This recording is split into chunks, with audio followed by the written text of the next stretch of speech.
Hello everybody and welcome to the Teaching Social Skills Using ABA course. The content of these slides was compiled by myself, Dr. Leslie Neely, Dr. Anne-Marie Carnett, Dr. Sarah Hansen, and Dr. Catherine Hoffman. I want to note that this work was supported in whole or part by a grant from the Texas Higher Education Coordinating Board, the THECB. The opinions and conclusions expressed in this document are those of the authors and do not necessarily represent the opinions or policy of the THECB.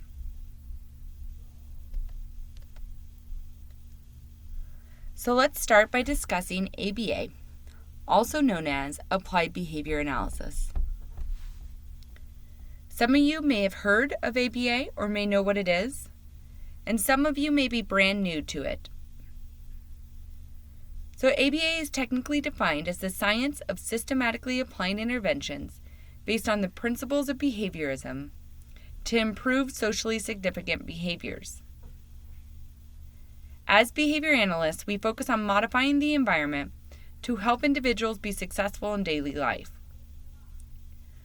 We also rely on evidence-based interventions and take data on the progression of those behaviors so that we know that the interventions are working. A very important element of ABA is called the ABCs of ABA. The ABCs refer to the terms we use to describe a behavioral interaction. The first term, the antecedent, describes what happens before a behavior occurs. The second term, the behavior, describes exactly the behavior that the learner does. And the third term is called the consequence, and this describes what happens right after a behavior. We behavior analysts find that what happens right before and right after a behavior can change whether the behavior happens at all. The ABCs of ABA also guide us when we look to intervene on a certain behavior. In particular, the consequence, or the third term, can either encourage the behavior to happen in the future, or what we would call reinforce the behavior, or it can discourage the behavior from happening again in the future, or it can punish the behavior. So I want to note that we do not talk about reinforcing or punishing a child, but we reinforce and punish behaviors. Also note that consequences don't always mean something bad.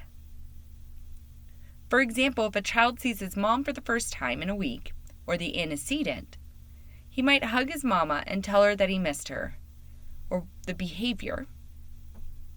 She then might return the hug and give him a kiss, and this would be the consequence. If he hugs his mom more in the future, we would say that the child's hugging behavior has been reinforced by the mom's hugs and kisses, or the consequence of his behaviors. So one of the best things about using ABA to teach new skills is it allows us to focus all of our attention and efforts on the behaviors we want to see and minimize the attention and efforts to the behaviors we don't want to see. This is called a reinforcement-based approach. We want to reinforce or encourage appropriate behaviors and minimize our attention and efforts to all the rest of the behaviors.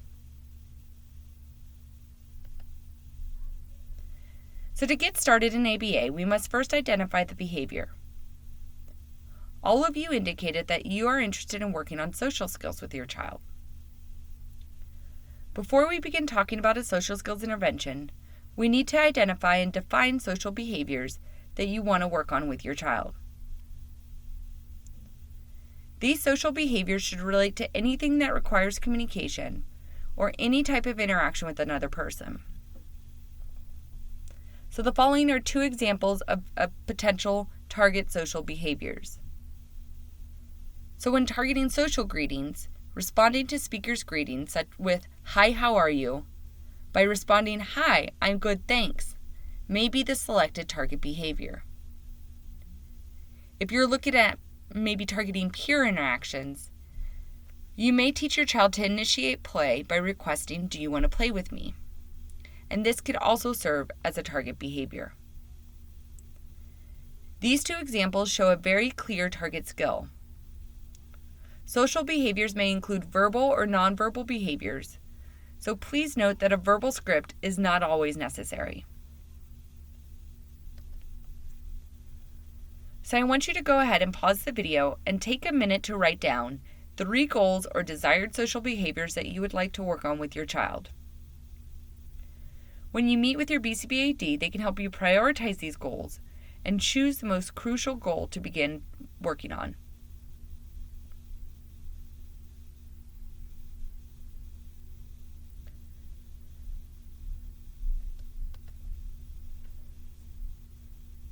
So now that you have your 3 goals, what should you expect during your meetings?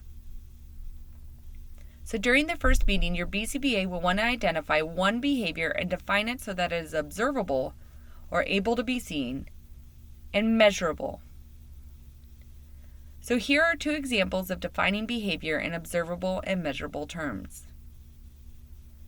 So instead of saying, "He is paying attention," an observable behavior might be, "He is sitting with his eyes oriented towards the teacher." A second example, having a tantrum, might be rewarded to flopping on the ground and crying. This tells the observer exactly what behaviors we are looking to take data on. So why do you take data? Your BCBA will want to define the behavior so they can take data and make sure the intervention is working. Data can also be helpful in identifying when to make changes to an intervention. It has also been shown that when decisions are made based on impressions of progress, people tend to overestimate the ability of the learner, and this can short-change the learner on the intervention. And finally, when data is used to guide instruction, it is shown that students and children make greater gains.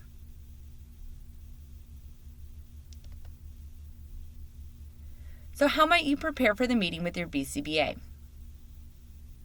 So after identifying the behavior, go ahead and observe your child in the natural situation where the target skills should occur. For example, playing with friends outside, greeting others when they come to your house. We want you to record your child's response. So what did they say? What did they do? And we would encourage you to actually take a video. These notes will help you and your BCBA create an intervention that targets your child's current social skills and promotes progress of those social skills. And especially a video will also help your BCBAD get to know your child.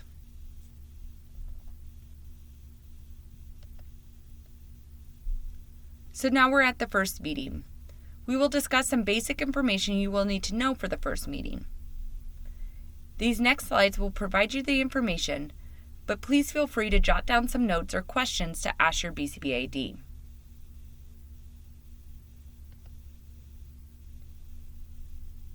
After identifying the most crucial social skill that you would like to work on for your child, we will develop an intervention to both teach the new skill and reinforce the new skill.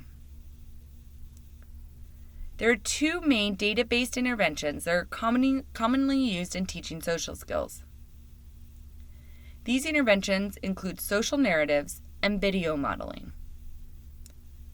In each of the above interventions, we will also incorporate environmental arrangement, prompting, and reinforcement. You will discuss these interventions with your BCBAD in order to plan and develop the best one for your child. So the first intervention is a social narrative. A social narrative is a short, individualized story that describes a social situation. It is aimed at helping learners adjust behavior based on the social and physical cues in the situation. Social narratives are appropriate for many situations involving social behavior, such as increasing social interactions or reducing non-social behavior. Some examples of these social behaviors include greeting friends, sharing toys, talking about new things, showing others what they see, and having a conversation with a group of peers.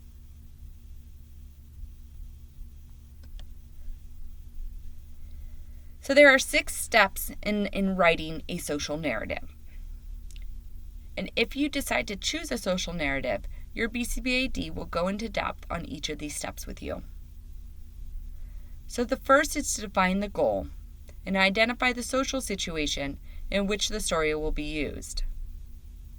So if you have a play date with a friend, you might target taking turns picking out what to play. You'll then write and individualize the story. You might decide on the number of sentences and the tense, and you might choose to start with shorter stories first and shorter sentences. Then you will add in photos, pictures, and other visuals. When using social narratives, you want to include the story in your routine and go over the story before the anticipated event. So if you have a playdate coming up with a friend, you might read the social story right before going to the playdate. You will then ask your child questions to ensure understanding. So for example, in the playdate example, we might ask our child, what do we do when we play with friends? Then you will take data on the responses your child makes in the playdate situation.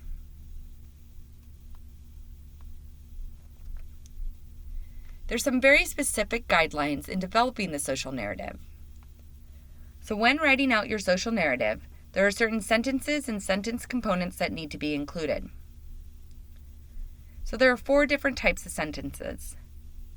First, you can start out with descriptive sentences. Descriptive sentences should set the stage for the desired behavior and provide environmental cues for when to complete the desired behavior. An example of a descriptive sentence is, I go to recess at 10 o'clock.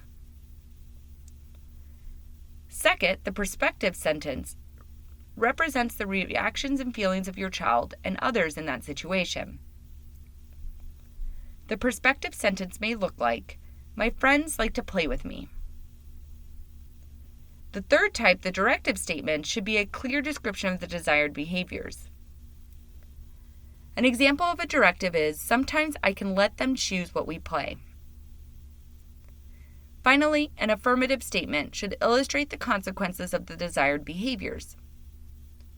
For instance, it could look like, it's fun to play together. The ratio of directive statements versus all other statements should be 1 directive statement for every 2 to 5 perspective, descriptive, or affirmative statements.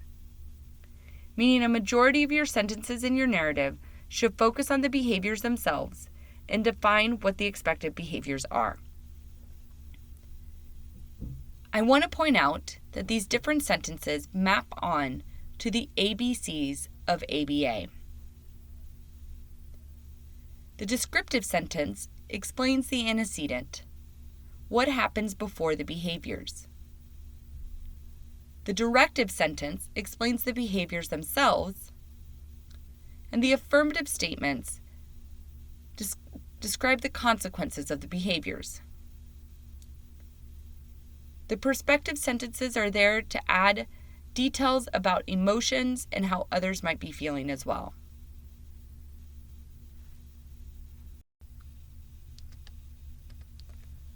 The second commonly implemented intervention is video modeling. Video modeling involves an individual watching a video of someone else completing a skill and then imitating what is modeled in the video. Typically, we use adults or peers as the models. There are many social skills that can be taught using video modeling. Some of these skills include greeting someone, giving a compliment, playing a game with a peer, sharing with a peer, or taking turns with a peer, following directions, and many other skills, including such skills as brushing teeth.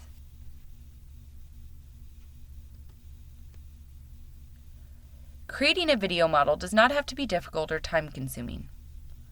You will need a camera, for example, a smartphone, a computer webcam, or a digital video camera.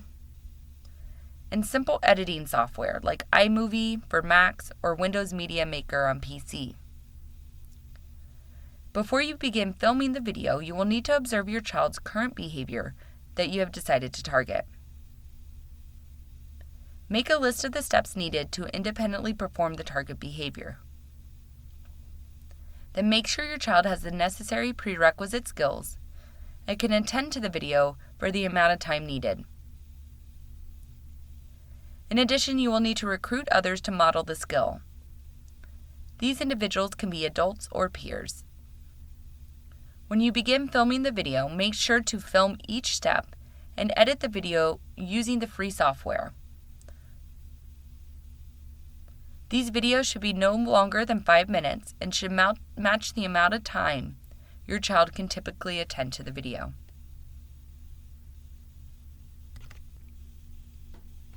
So after you have recorded and edited the video, it's time to teach the target behavior using the video model. So first you want to create an opportunity for performance of the skill by arranging the environment and following your child's lead to allow for communication and for the skill to happen naturally. Before engaging in the pre-arranged opportunity, please make sure to show your child the video. This is incredibly important. Then after the child engages in the skill, you will provide immediate reinforcement. You will also take data and record instances when your child performs the skill without prompts in addition to the video modeling. If possible, you can fade the use of the video modeling out when you see your child independently perform the skill during 3 consecutive trials. So now that we have briefly reviewed the 2 main interventions, we will discuss some tips for encouraging and reinforcing these behaviors. So the first is called environmental arrangement. Environmental arrangement is a crucial component to natural-based interventions because it focuses on following your child's lead and providing the most natural reinforcement as possible. Environmental arrangement involves purposely planning and arranging the placement of things like objects in a room to increase desired behaviors and decrease the likelihood of undesired behaviors. Ways to arrange the environment include enticing play, sabotaging a favorite toy or activity, and interrupting a routine. So enticing play means you may begin playing with a toy or game with another child inside of your child. For example, you could play with your child's favorite toy spinner while he or she is in the room. Sabotaging a favorite toy or activity might look like engaging your child and another child in a favorite toy or activity, but sabotaging it so that your child has to interact with the other child to get the activity or the toy to work. For example, if your child and another child are putting together a puzzle, you might give some of the pieces to the first child and some of the pieces to your child so that they have to interact with the second child. You could also interrupt a routine. For example, if your child has a mustard routine such as hand washing, you might interrupt it by moving items necessary for the routine out of their reach or giving items necessary for the routine to another child so that they have to request it from the child.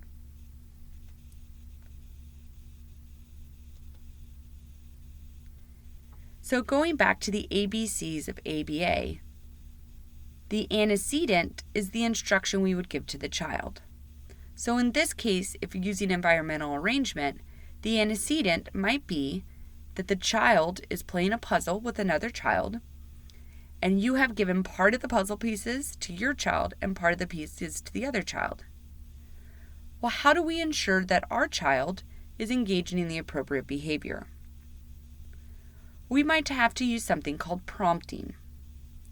A prompt is any hint or cue added to the environment to make it more likely that the learner will respond correctly.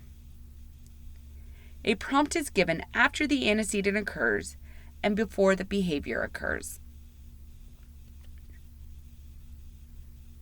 So there are many ways you can incorporate prompts.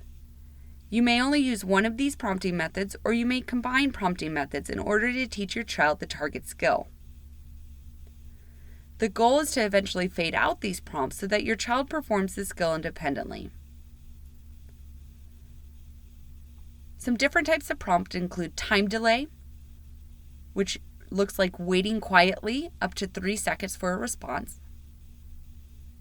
You can use something called the expectant look, which is where you look at your child with that kind of "come on, I know you can do it" look. You might gesture, point to the item or to the child, or to somehow give them a hint of what they're supposed to be doing. You might model the behavior that you want your child to imitate. You might provide a vocal prompt, which is a verbal indication of how you want your child to perform the behavior. You might actually physically prompt your child, which typically looks like hand over hand, helping them to engage in the behavior. So how do you determine the effective prompts? In order to determine which prompts will be more effective for your child and the skill you are teaching, you must first determine what cues the behavior in a natural setting. Then you want to think about what your child does not know how to do. We want to highlight that prompts should always be faded to the naturally occurring cue. For example, in the puzzle situation, the cue that your child needs to ask the other child for the puzzle pieces is the fact that the other child has the puzzle. So we want to fade back to that being the cue for their behavior, the requesting behavior, and not the parent helping or prompting the behavior. Ultimately, your BCBAD will help you to identify which prompts to start with.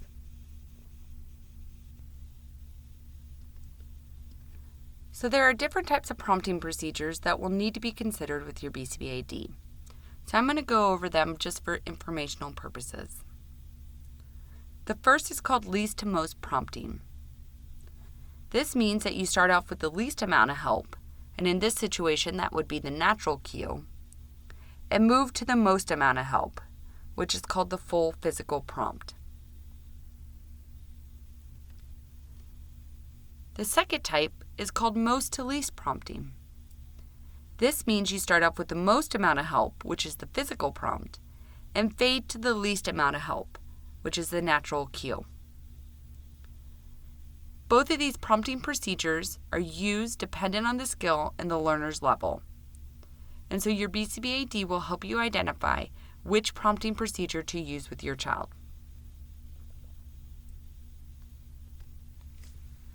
So going back to the ABCs of ABA, after you have presented the antecedent, prompted the behavior, your child has engaged in the behavior, the next step is to deliver the consequence. So remember that a consequence is anything that follows a behavior. We will be incorporating reinforcement in all of the interventions that we choose. Reinforcement is just any consequence that follows a behavior which makes it more likely to occur in the future. So when incorporating reinforcement procedures, it's good to remember that reinforcement should be reinforcing. We want to ask ourselves, will the addition of this item or this praise or this attention actually increase responding? So some children enjoy bubbles, for example, but other children may find that aversive. So we want to make sure that whatever consequence we deliver, it is actually reinforcing or encouraging the behavior to happen in the future. Reinforcement should always be immediate. There should never be more than half a second or a second that goes by without providing reinforcement for the target behavior. Reinforcers should always be mixed and varied. This is to prevent your child from satiating on a specific item or activity, or in turn, having that item losing its reinforcing value. The learner should also be able to identify what is being reinforced. So you might give them specific praise instead of general praise.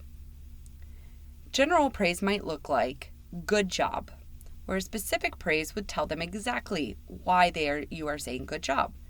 For example, great job sitting quietly.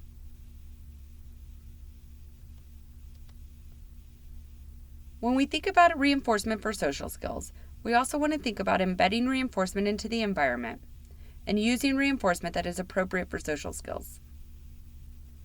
For example, consider your child is playing with a friend or sibling. You might give the peer an important part of the game and have the peer deliver it to your child if your child asks for it appropriately. You can also incorporate peers in any reinforcement situation. Just make sure that you have the proper support so the peer knows how to reinforce your child. Another tool is called the Premack principle, or typically referred to as Grandma's rule. The Premack principle can be used to increase motivation by ordering activities from less preferred to high preferred activities. This way, your child will be more motivated to complete the less preferred activity because they will want to engage in the higher preferred activity after. For example, you might tell your child, first we're going to stop at the store, then we will go to the park. Or when we're going to clean up, go to circle, and then we'll go outside.